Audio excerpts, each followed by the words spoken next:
For 20 years, ever since he graduated high school, Stan Lee had been working for Martin Goodman's publishing company. Now, Martin Goodman was a man who was very interested in making money and very good at making money. And one of the ways that he made money in the comics division, which he made Lee the president of, was to chase derivative trends. If something was selling well for a competitor and Martin found out about it, then right away Lee would be asked to come up with titles that would fit that genre and basically have the same type of storyline. For 20 years, Lee had obeyed.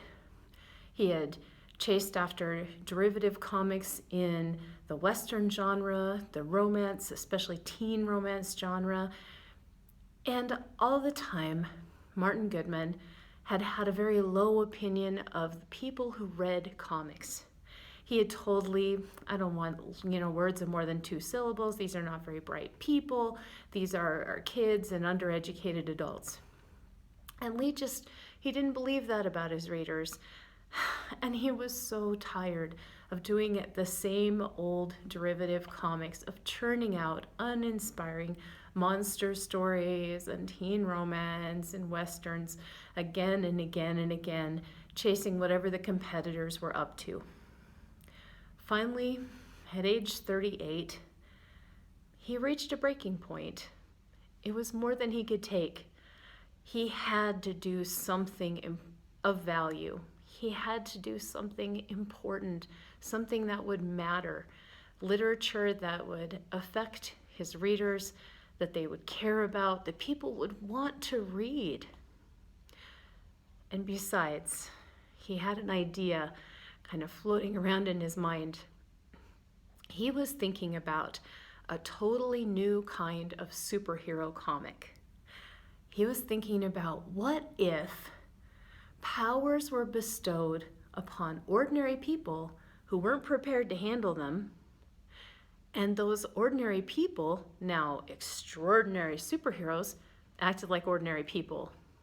What if those people had family-type relationships and family-type problems? In short, he came up with the idea for the Fantastic Four.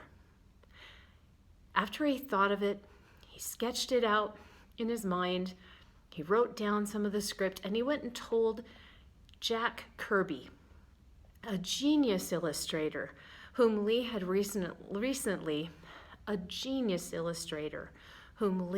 recently hired back from DC Comics to work for Martin Goodman's company. Jack Kirby had an amazing imagination, and when he heard Lee's story, he immediately started thinking of the panels that he would draw. It was a winner of an idea. And Jack Kirby was also sick of doing old storylines, derivative comics, things that didn't stretch him as an artist, things that didn't take full advantage of his abilities. He was on board, even though both of them knew when the comic came out and Goodman saw it, they would probably lose their jobs. Now, they weren't worried about Martin Goodman catching them while they were working on the comic, because he hardly ever even went into those comics offices. But they were a little concerned about other influences. Lee went straight to the comics censoring board and made sure that his comic wouldn't cause any problems with the Comics Code Authority of the time. The Comics Code Authority could shut down those comics before they ever made it into the hands of a reader, and what would be the point of that? All this work, all this risk? See, for Lee, this was a big risk. He grew up during the Depression, and when his father was about his age, he had lost his good, steady job, and he'd never really acquired another one. He'd had part-time work, temporary work, and it had caused all kinds of problems in Lee's family, and it had disillusioned his mother. It had caused strife in their household. They were constantly worrying about money, fighting about money. Lee didn't want that for his own family. He was terrified of losing his job. It's why he had followed Martin's lead for 20 years without making a peep or trying for anything for himself. But now enough was enough. he and Jack Kirby got to work on that comic. He wrote out the script, gave it to Kirby.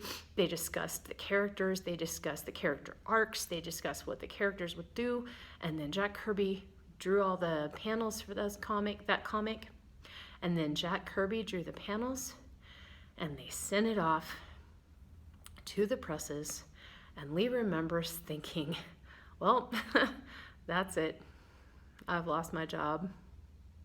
Now, they didn't have the luxury of just sitting back and waiting to see how the fans responded, because they were churning out an incredible number of comics every single week. And he had to keep going with those storylines, and Jack Kirby had to keep drawing. And besides, it took so long for the comics to get through the presses, get to the distributor, get distributed around the country, and for the sales figures to come back. They knew they had some time before Goodman knew what they had done. In fact, it took a little less time than they expected, because something completely unprecedented happened. They started getting mail. Up until that point, Lee says, there was no such thing as fan mail. No one had sent them any fan mail about any of the comics they'd done. What they did receive were letters from readers saying that there was a defect in their comic and they wanted a refund. Nothing like this had ever happened. They were both stunned, and they both realized that with this kind of response, they probably weren't losing their jobs.